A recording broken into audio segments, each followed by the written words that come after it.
تحركات دبلوماسية مكثفة وسياق إقليمي ملتهب. هكذا يمكن وصف المشهد الموريتاني اليوم. من باريس إلى أبو ظبي يتحرك الرئيس محمد ولد الشيخ الغزواني في توقيت بالغ الحساسية، لكن خلف هذه الزيارات تبرز قضية الصحراء المغربية كأحد أهم العناوين التي ترسم ملامح المرحلة المقبلة. فهل وصلت نواكشوط إلى لحظة الحسم في تموقعها الإقليمي؟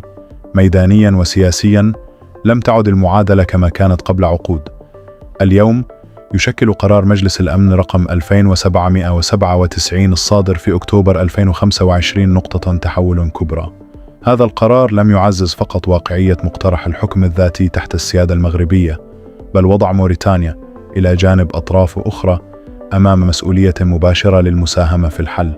هذا التطور يضيق الخناق على سياسة الحياد التقليدي التي اعتمدتها موريتانيا طويلاً.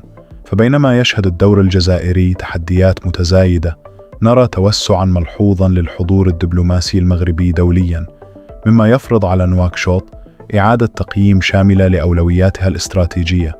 وفي السياق الإقليمي والساحل، الخبير الدكتور عبد الهادي مزراري يشير إلى أن موريتانيا استفادت لسنوات من اللا حسم، لكن انفجار الأوضاع في مالي وتصاعد التوتر في منطقة الساحل جعل الوقوف في المنتصف خياراً مكلفاً وصعب الاستمرار.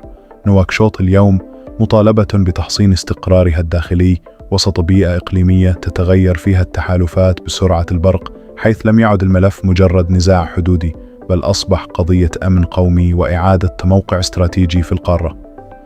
المذيع: هل تنجح موريتانيا في صياغة دور جديد يتناغم مع المعطيات الدولية الجديدة أن ضغوط الجغرافيا والتاريخ ستجعل من قرار التموقع الواضح ضرورة لا مفر منها؟ شاركونا آراءكم في التعليقات، ولا تنسوا الاشتراك للمتابعة.